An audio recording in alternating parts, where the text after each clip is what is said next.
today's session, we will start with the new topic, that is the distribution of drug. We will discuss the introduction to distribution and the certain factors which are going to affect the distribution of the drug. So let us move towards. So this is the disclaimer for all the viewers. Let us see the content for the distribution of drug. So we are going to discuss the tissue permeability of drug, then the binding of drug, apparent volume of drug distribution, that is the concept of apparent volume of distribution, then plasma and tissue protein binding, then factors affecting to protein binding.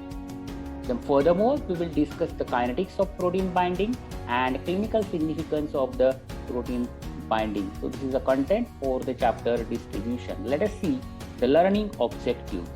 So after learning this module, you will be able to define distribution. You will be able to understand steps in distribution of drug. There are 2 steps are there for the distribution. You will be able to define permeability and perfusion rate limitation. You will be able to enlist factors affecting distribution of drug. You will be able to describe effect of physicochemical properties of drug on distribution of drug. You will be able to explain effect of physiological barriers on distribution of drug, and you will be able to discuss effect of perfusion rate and organ size on drug distribution. So these are the learning objectives which I have set for the today's module, today's session. So let us move towards the introduction to the distribution of the drug. When the drug it is given by the oral route of administration, it reaches into the gastrointestinal tract, and from the gastrointestinal tract it reaches to systemic circulation, and it is going to be distributed large pool of the body, and furthermore it elicits its pharmacological actions. It may get metabolized as well as it is going to be eliminated from the body. As the drug distribution or the elimination, it reduces the or lowers the plasma drug concentration. So before starting the distribution of drug, there is a need to understand what is meant by the drug disposition. So the disposition, it is nothing but a process that tends to lower the plasma concentration, that is known as the drug disposition. So if we have given the drug in the formulation orally, say the drug it is going to be absorbed, and further step that is known as the drug disposition, and it is divided into the distribution of drug and the elimination of drug. So distribution, it is nothing but reversible transfer of drug between the compartments, that is known as the distribution. And the elimination, it is nothing but the irreversible loss of drug from the body. So distribution, it is a reversible transfer of drug between the compartments, say for example one compartment to other compartment.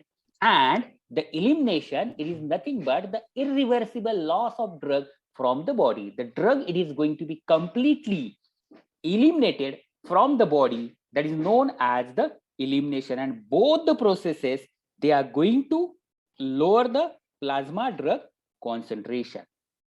As I have said that the distribution is the reversible transfer of drug between one compartment and the another compartment.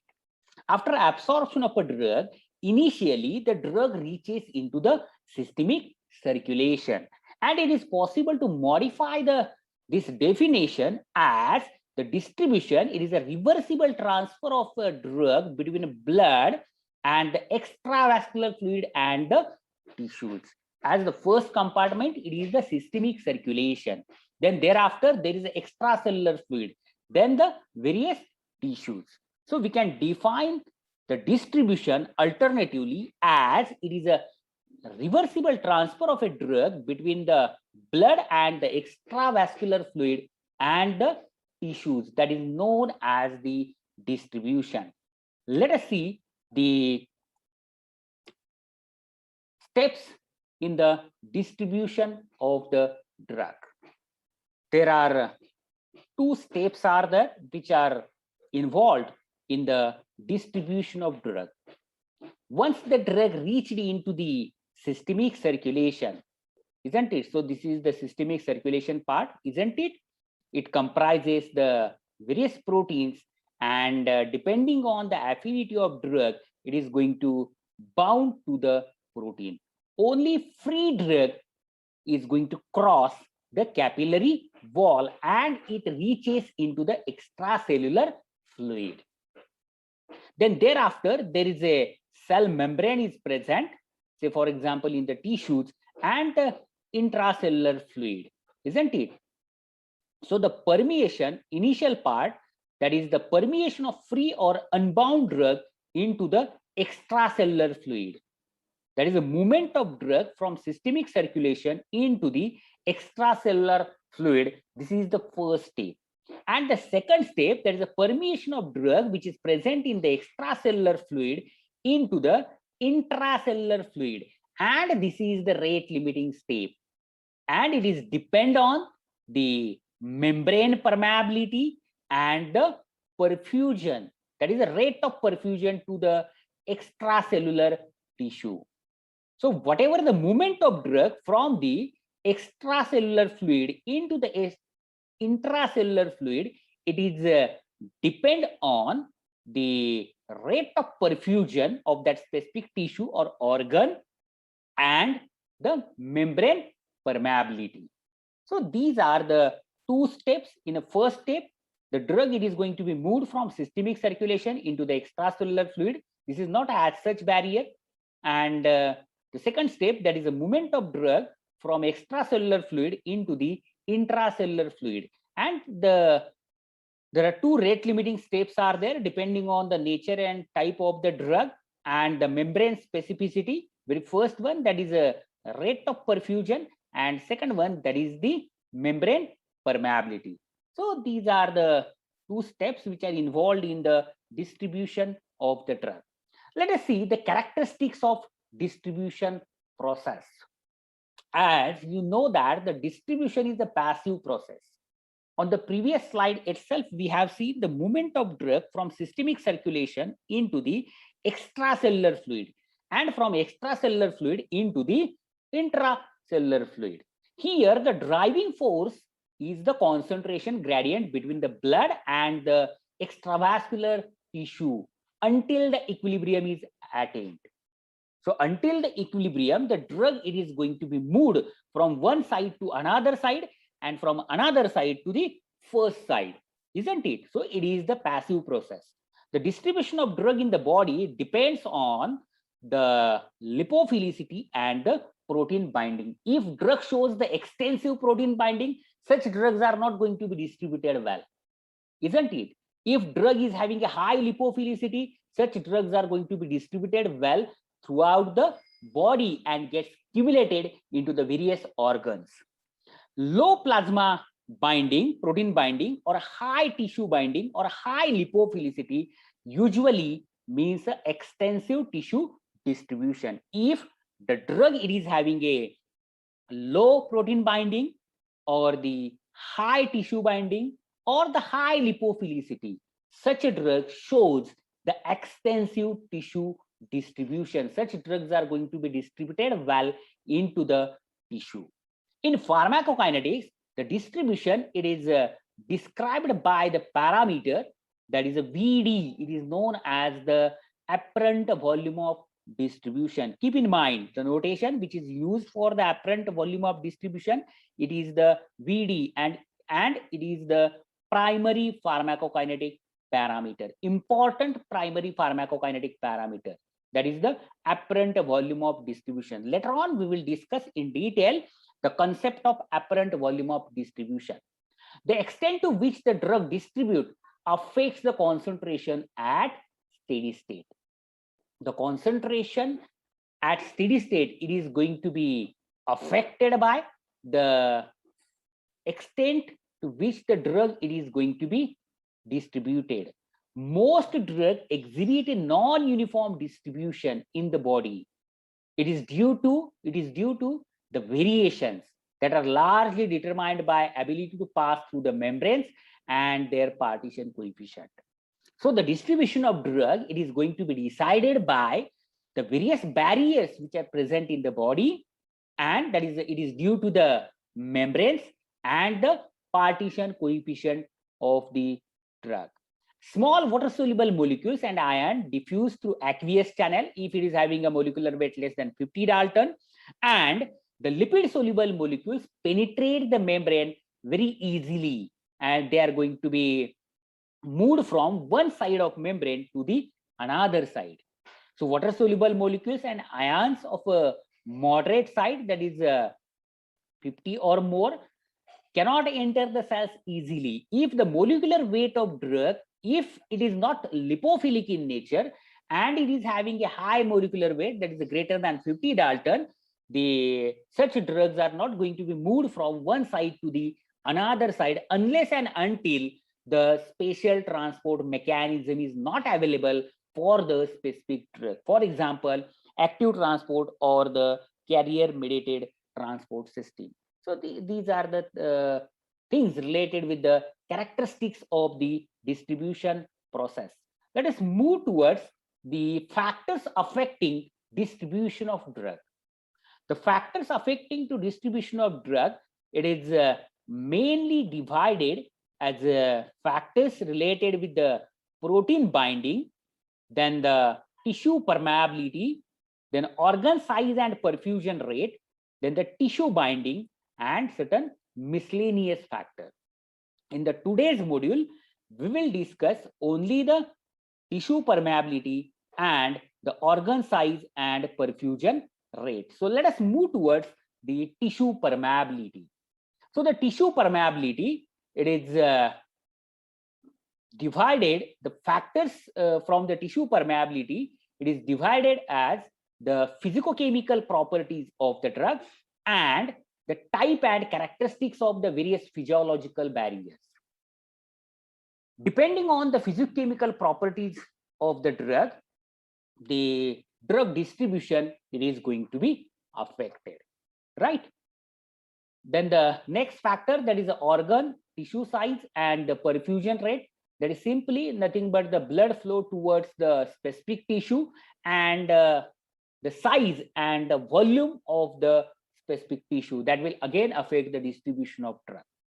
Then binding of drug to the different component, blood component, that is the binding of drug to the blood, binding of drug to the extravascular components, and certain miscellaneous factors like age, pregnancy, obesity, diet, disease state, drug interactions, along with the factors related with the binding of drug towards the protein, which is not listed on the slide. So let us move towards the tissue permeability of the drug. So before discussing how the tissue permeability it is going to affect the drug distribution, there is a need to understand the rate limiting step involved in the tissue permeability. As initially I have discussed that there are the two rate limiting steps are there in the distribution of drug. That is very first one, that is the rate of tissue permeation, and second one, that is known as the rate of blood perfusion, that is the perfusion. So if the blood flow to the entire body tissue, it is not the same, but consider or assume if blood flow to entire body tissue were rapid and the uniform differences in the degree of distribution between tissue will be indicative of differences in the tissue permeability of the drug. And in such cases, the process is the tissue permeation rate limited. If the blood flow to the entire tissues, entire organs, it is same, and then we are getting the differences in the drug distribution, and it is due to the tissue penetrability, tissue permeability, and in such cases it is said to be the tissue permeation rate limited or permeability rate limited. Such drug follows the permeability rate limited distribution. Furthermore, there are two important factors are there. which are going to affect the distribution of drug. Very first one, that is the physicochemical properties of the drug, and second one, that is the physiological barriers to diffusion of a drug. Here, in the case of physicochemical properties of drug, we are going to discuss how the physicochemical properties of drug, they are going to affect the distribution of the drug. And in the case of physiological barriers, we will discuss the various characteristics and how these barriers will affect the drug distribution throughout the body. So let us move towards the physicochemical properties of the drug. The physicochemical properties of the drug, furthermore, divided in as the molecular size of drug, then the degree of ionization, and the lipid solubility. Look at the figure. If, see, this is the blood compartment, this is the extracellular fluid, here it's intracellular fluid, so this is the capillary wall, okay, and here is a cell membrane. So if the molecular weight of the drug, it is less than 500 Dalton, such drugs moves easily from systemic circulation into the extracellular fluid, as well as from extracellular fluid into the intracellular fluid. If the drug which are having the molecular weight less than 50 Dalton, they're going to cross these barriers by the pore transport. And if the drug, it is a protein bound, then its molecular weight, it is going to be increased. And as it is a complex, it is not going to cross the capillary wall barrier, or such drugs are not going to be moved from systemic circulation into the extracellular fluid. And such drugs are not available for the tissue distribution. So the molecular size less than 500 to 600 Dalton cross easily the capillary wall and enters into the extracellular fluid.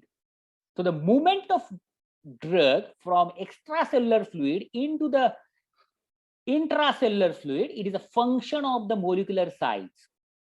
Smaller the molecules diffuse more readily than the larger one. If the drug is having the large molecular weight, such drugs are not going to be moved easily from extracellular fluid into the intracellular fluid. As we have discussed, only small molecules with a size below 50 Dalton and water soluble in nature can enter into the cell through the aqueous field channels or the pores. That is also known as the pore transport. And the large size are restricted unless a specialized transport system exists for them. Unless and until if the specialized transport system is not available, such drugs are not going to be moved from the one side to the another side, or such drugs are not going to be distributed well throughout the body. So in this way, the molecular size, it is going to affect the distribution of the drug. Moving towards the next parameter, that is the degree of ionization. Yes, all of you are aware about that. The drugs are either weakly acidic or the weakly basic in nature, and they are present in the ionized as well as unionized form, isn't it? And the pK of drug, which will decide the ionization in the systemic circulation as well as the extracellular fluid. Look at the figure. So if the drug is unionized, ionized drug, it is not going to cross easily the barrier. No doubt, whether the drug is ionized or unionized, if it is having the molecular weight less than 500 Dalton, it is going to cross the capillary wall barrier. But to cross the cell membrane barrier, that is from movement of drug from extracellular fluid into the intracellular fluid, it is going to be restricted for the ionized drug. So only the drug which is unionized, which is having a low pK, can cross the barrier, that is a cell membrane barrier, and distributed well. If the drug, it is ionized and which is having a large Ka, such drugs are going to be retained into the extracellular fluid. It indicates that only unionized fraction of drug it is going to cross the cell membrane. As you know that the most of drugs are weak acids or weak bases and exist in equilibrium of unionized and the ionized form. So they get easily converted from ionized to unionized so as to maintain their equilibrium. So this is about the degree of ionization. It indicates that only unionized drug it is going to be distributed. Moving towards the remaining part from the degree of ionization. As you know that the pH of the blood or extracellular fluid, it is approximately 7.4 or it is constant 7.4, and they do not have much influence on the diffusion. So whatever the pH of blood, it is a neutral, near to neutral, or you can say it as a neutral, and it doesn't have the much more or greater effect on the ionization of drug unless and until there is a systemic acidosis or the alkalosis. In the case of acidosis, acidosis results in the decreased ionization of acidic drugs and which furthermore promotes the drug distribution. That is, systemic acidosis promotes the distribution of the acidic drug because acidic drugs are remains unionized in the systemic circulation as well as the extracellular fluid. Then sodium bicarbonate induced alkalosis. It is responsible for the systemic alkalosis. It is useful in the treatment of the barbiturate poisoning so as to remove the barbiturate from the body. So this is about the degree of ionization. Let us move towards the next parameter, that is the lipid solubility. Yes, lipid solubility is the very important thing. If the drug is not having the sufficient lipophilicity, which is indicated by the partition coefficient, look at the figure. Say, for example, this is a drug molecule. No doubt, whatever their ionization and things are there, it is going to be reached into the extracellular fluid, and from extracellular fluid into the intracellular fluid, its movement it is going to be restricted unless and until it is present in the unionized form with a low Ka and high partition coefficient. Only lipophilic drugs are going to be moved from extracellular fluid into the intracellular fluid. If the drug is ionized with a large Ka and low partition coefficient, such drugs are going to be restricted in the extracellular fluid.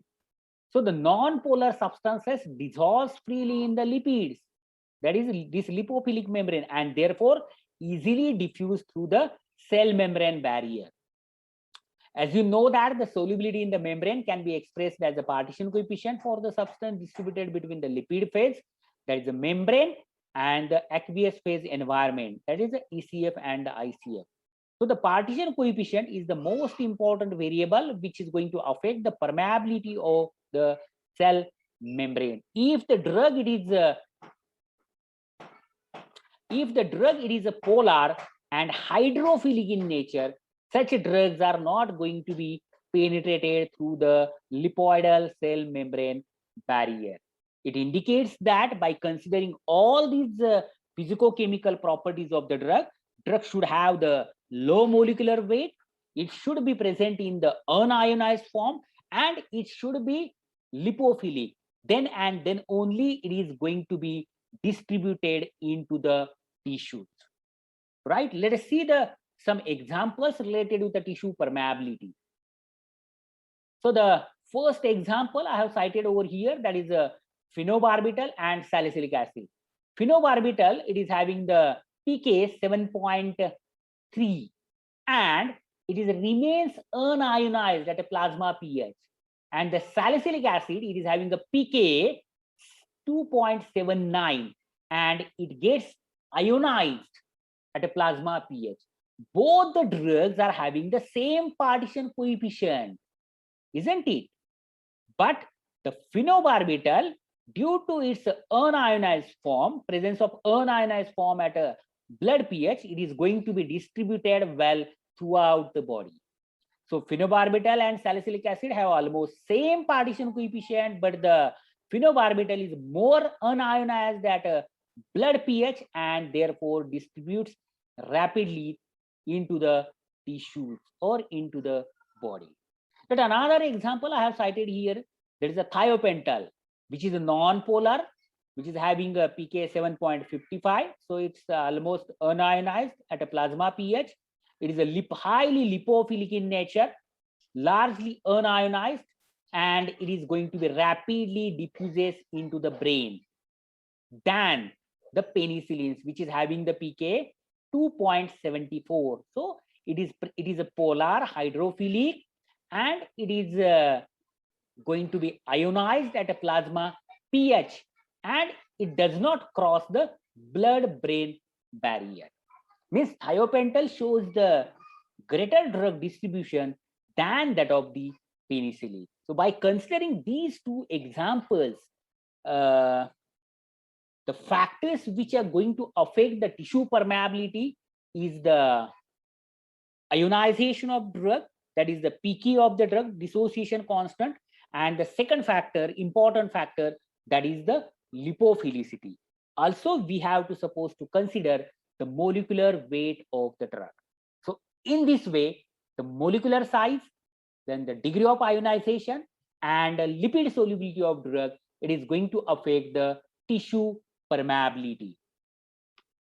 Moving towards the physiological barriers.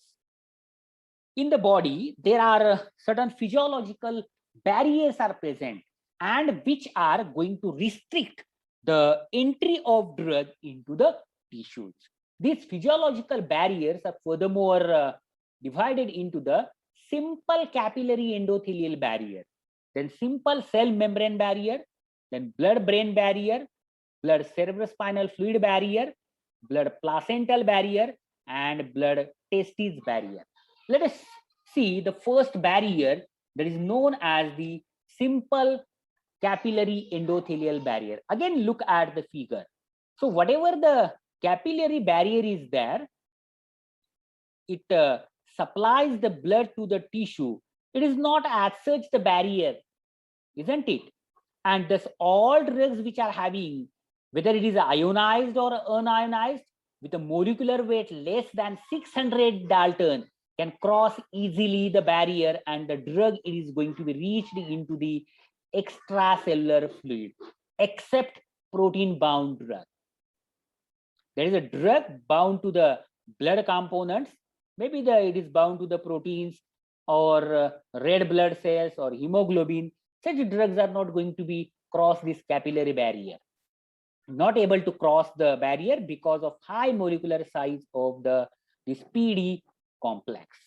Let us move towards the next barrier, that is known as the simple cell membrane barrier. This is the second, cell membrane barrier.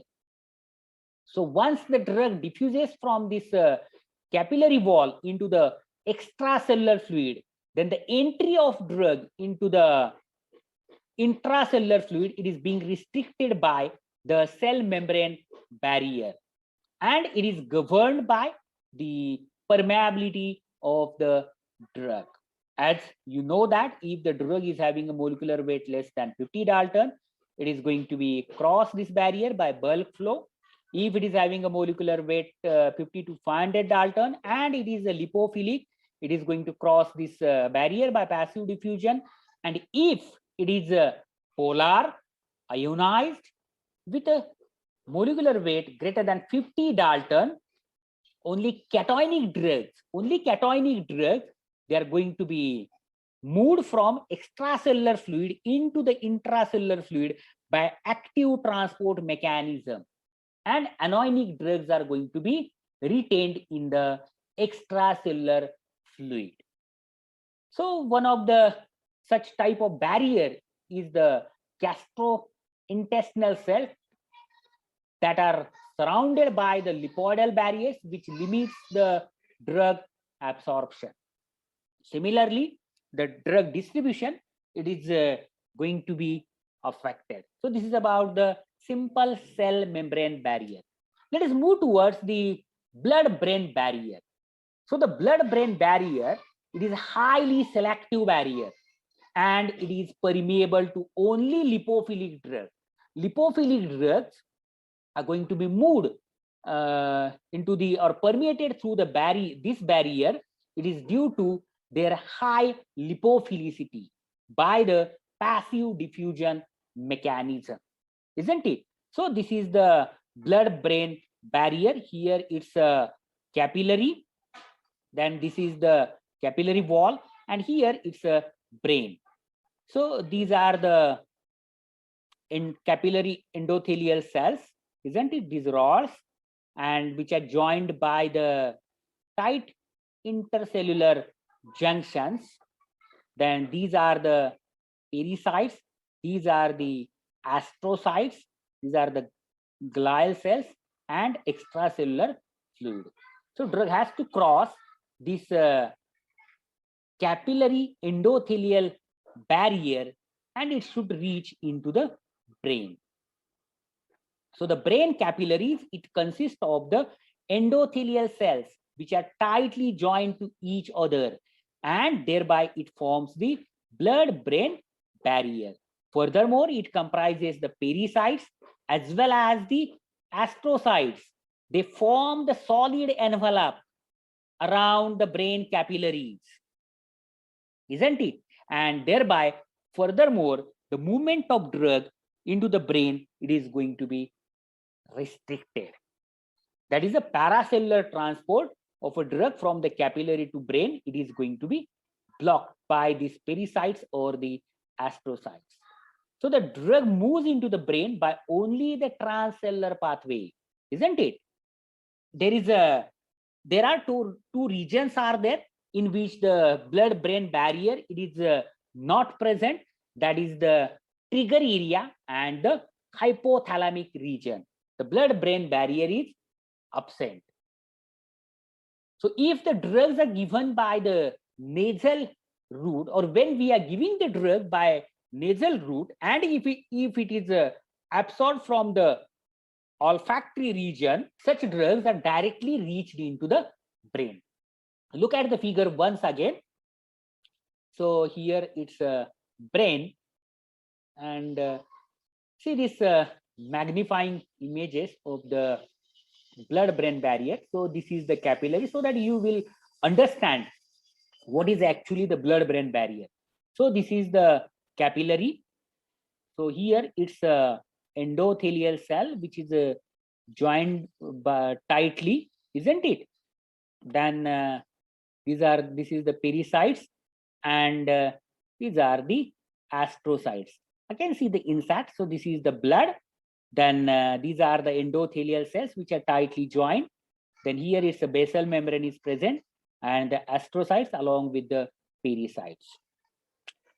There are two pathways which are proposed in the permeation of drug into the brain. Very first one, that is the passive diffusion, and second one is the active transport.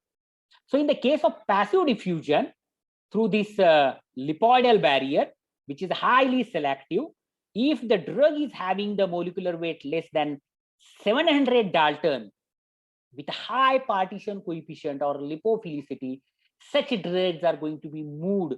Such drugs are going to be moved into the brain by passive diffusion. Yet another mechanism is available, that is known as the active transport, and which is for only the nutrients like sugar and the amino acid. If the drugs are having a similar structure to these systems, then the drug, it is going to be permeated into the brain via same mechanism. So these are the two pathways which are available in the brain for the movement of drug. So moving towards the examples of drugs which are moved through easily through this blood-brain barrier, and they're going to be reached into the brain. So the example is the thiopental. It is having a high lipophilicity, and it is going to be permeated well into the brain than the phenobarbital, which is having a low lipophilicity or low partition coefficient than the thiopental.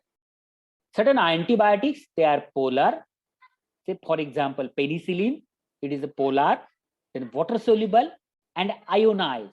Such drugs are not going to be permeated through this blood-brain barrier. Then yet another example is there related with the disease, that is a Parkinsonism, which is characterized by depletion of the dopamine. And if the dopamine is depleted, we have to suppose to give the dopamine parenterally. But given dopamine, it is not going to be reached into the brain. It is degraded, isn't it? It is not having the sufficient permeability through this blood-brain barrier, isn't it? And before reaching the brain, the dopamine is going to be degraded. So the levodopa, which is used for the treatment of the Parkinsonism, which is having the good permeability to the blood-brain barrier. As the blood-brain barrier, it is the highly selective barrier, isn't it? And it doesn't give the entry to the drug molecules except the nutrients, isn't it? And it becomes very difficult to treat the sudden infections or the CNS disorders. So we have to suppose to use certain approaches which can promote the movement of drug into the brain. That is a blood-brain barrier transport. There are three ways are there by which it is possible to enhance the permeability into the brain. That is by using the permeation enhancers like a DMSO, which disrupts this blood-brain barrier, or the disruption of the blood-brain barrier by the mannitol, that is the osmotic disruption. And third one, by using the dihydropyridine redox system. So in the case of dihydropyridine redox system, we are preparing the prodrugs with the drug molecule. This dihydropyridine redox system, it is having a high lipophilicity, so it is going to cross easily the BBB, that is blood-brain barrier. The last thing, that is if drug is a protein bound, it reduces the movement of drug into the brain. So in this way, the blood-brain barrier affects the distribution of drug into the brain. Let us move towards the cerebrospinal fluid barrier. So look at the figure. So this is the cerebrospinal fluid barrier. This is the blood compartment, say the capillary. Then here it's a endothelium. Whatever the barrier is there, that is the blood cerebrospinal fluid barrier. It is same like a blood-brain barrier. Only difference is that here the endothelial cells are not tightly joined, isn't it? This is the basement membrane, and these are the choroid cells. The choroid cells which are tightly joined to each other and forms the blood cerebrospinal fluid barrier. So this is the cerebrospinal fluid, which is continuously, there is a continuous flow of the cerebrospinal fluid. So the cerebrospinal fluid is formed by the choroidal plexus of the lateral, third, and the fourth ventricles.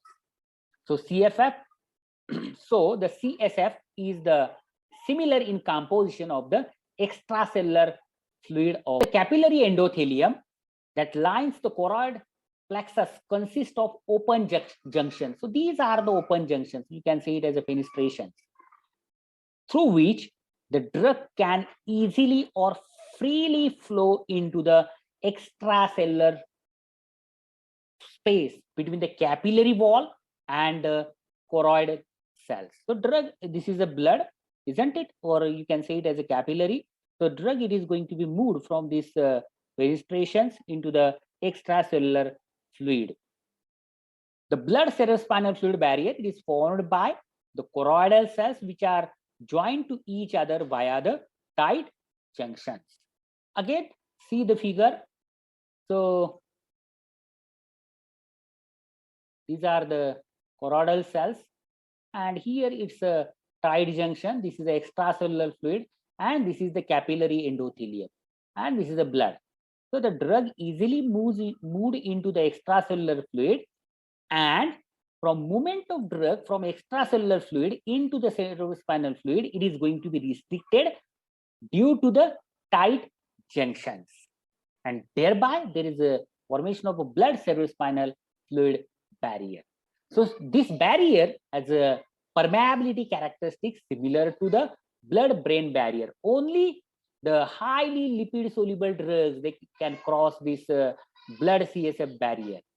If the drug is having the moderately lipid solubility, and if it is a partially ionized, such drugs permeate slowly. A drug that enters into the CSF, say, okay, the drug it is entered into the CSF slowly, cannot achieve the high concentration because of the bulk flow of CSF continuously removes the drug. If the drug it is going to be reached slowly into the cerebrospinal fluid, it is not possible to achieve the high drug concentration in the cerebrospinal fluid. It is because of the bulk flow of the CSF which continuously removes the drug. So this is about the blood cerebrospinal fluid barrier. Let us see the placental barrier, which is between the mother and the fetus, isn't it? If there is a polar drug, it is going to be restricted. If the non-polar drug, it is going to be moved very easily. It is not as such selective barrier like a blood-brain barrier or the blood cerebrospinal fluid barrier. The blood vessels of fetus and the mother are separated by the number of tissue layers. So these are the tissue layers that collectively constitutes the placental barrier, isn't it? Drug that transfers this barrier will reach the fetal circulation, and there might be toxicity to the fetus. So the placental barrier does not prevent the transport of all drugs, but it is selective. That is, it is selective to the its polarity, and it is selective to the lipophilicity. It is selective to the its ionization. Only unionized drug it is going to be moved through the placental barrier from mother to the fetus. The factors that are going to regulate the movement of the drug through this membrane, it is going to be governed by the pK of drug, that is the dissociation constant, lipid solubility, and the protein binding. Only lipid soluble unionized drug can cross this placental barrier easily. If drug it is highly polar or ionized, such drugs are not going to cross this placental barrier. The factors which are going to govern the movement of drug or distribution of drug from mother to fetus, that is the placental blood flow. If the placental blood flow is increased, which increases the drug distribution into the fetus, then the molecular size of drug, drug distribution, it is going to be decreased when the molecular size of drug it is on higher side. That is, only the drugs which are having molecular weight less than 600 Dalton moves easily from the mother to fetus through this placental barrier. Then lipid solubility, that is an increased transfer as the lipid solubility increases, and the pK of drug, that is a ionization. There is a ion trapping on the either side, isn't it? So this is about the blood placental barrier. Let us move towards the blood testis barrier. So whatever the blood testis barrier, so these are the testis, isn't it? So this is the inside of this region, okay? And here these are the Sertoli cells, and here it's a blood vessel. So this is not as such barrier between the capillary endothelium and the testes, isn't it? Blood and the testes. It is the barrier due to the Sertoli cells, isn't it? So here, this is a red color, whatever the ring you are observing over here. So this is the blood testis barrier due to the Sertoli cells. So it is a barrier lies beyond the capillary endothelial cells, and it is the most likely to be found at the specialized sertoli cell junction. So it appears that PGP, that is the efflux transporter protein, plays a role in preventing certain chemotherapeutic agent from reaching the specific areas of the testes and hinders the treatment of testes cancer. And that's why it is important to study the blood testis barrier. So here which we have finished the physiological barriers, how they are going to govern or how they are going to affect the distribution of drug into the various tissues. Let us move towards the organ size and the perfusion rate. As previously we have discussed, the permeability is the rate limiting state. In the case of the various physicochemical properties like molecular weight or the dissociation constant, partition coefficient, lipophilicity.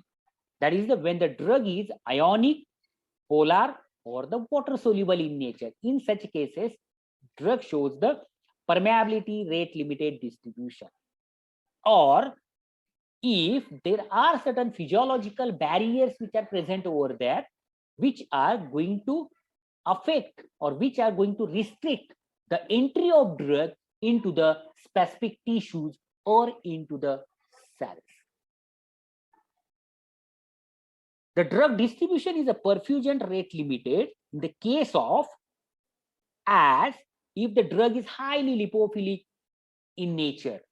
No doubt, initially we have assumed that the blood flow towards various cells, tissues, organs, it may be same, but actually it is not same, isn't it? It is going to differ, and depending on that, the drug distribution towards the various organs, it is going to be varied, and it is due to the lipophilicity is the one point, and second one, the membrane across which the drug is supposed to diffuse is highly permeable, such as those of the capillaries and the muscle. Whatever the membranes are there, they are not going to restrict the entry of drug into the specific tissues, or they are not going to act as such the barrier. If the drug is highly lipophilic and the whatever the physiological barriers are there, they are not going to control the movement of drug between the compartment. In such cases, it is said to be the perfusion rate limited, and the distribution of drug, it is depend on the blood flow towards the specific organ. Let us see what is mean by the perfusion rate. So perfusion rate, it is defined as a volume of blood that flows per unit time, per unit volume of that specific tissue. How much quantity of blood it is going to be received by the specific volume of tissue per unit time, that is known as the perfusion rate.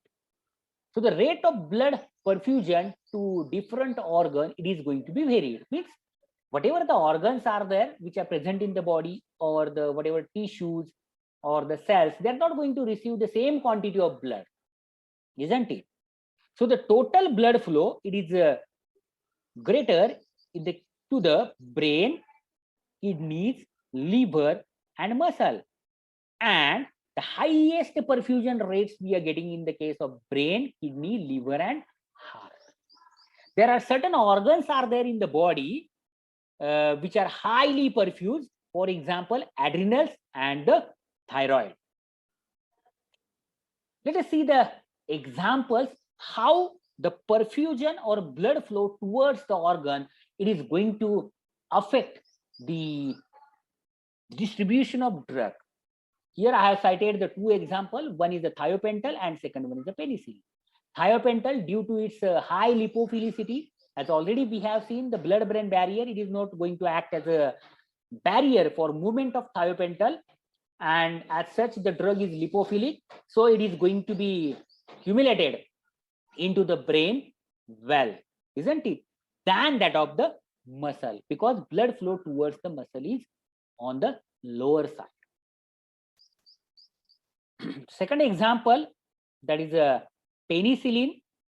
It is a quite polar and the slowly permeable into the brain, and it is going to be accumulated faster into the muscles, because whatever the muscle capillaries are there, they are less restrictive to the polar molecules.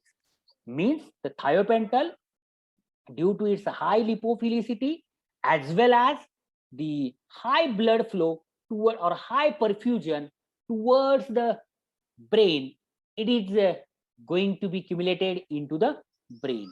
Whereas the penicillin, it is a polar, it is the slowly permeable, and permeability limited transfer is faster in the muscle as muscle capillaries are less restrictive. Thus, the transfer of penicillin is faster in the muscle than the brain. And in the case of thiopental, it is partly ionized and passes into the brain or muscle easily. And here, the perfusion limits the transport. Later on, once the thiopental gets accumulated into the brain, then thereafter, we are getting the biphasic distribution. Again, the thiopental came back and it is going to be accumulated into the adipose tissues, muscles, and fats. The extent of distribution, it is also depend on the tissue size or the tissue volume. Already we have seen in the case of thiopental example itself, it shows the biphasic distribution.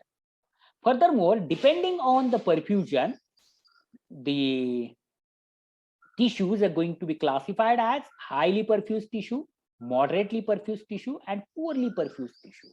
The poorly perfused tissues like fats and bones, then moderately perfused like muscles and skin, and highly perfused like lung, kidney, liver, heart, and brain.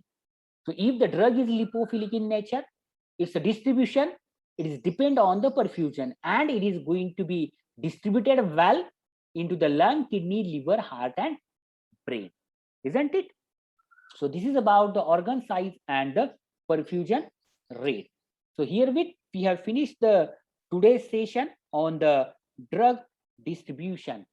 We have discussed the definition of distribution. We have discussed the various steps involved in the distribution of drug. We have discussed the definition of the permeability and the perfusion rate limitation. We have seen the factors affecting to distribution of drug. Furthermore, we have discussed the various physicochemical properties of drug, how it is going to affect the distribution. That is a tissue permeability more specifically. We have seen the physiological barriers, how these physiological barriers are going to affect the distribution of drug. Then furthermore, we have discussed the effect of perfusion rate and organ size on the drug distribution. So herewith we have finished the today's session. Thank you very much. Hope all of you have understood the things.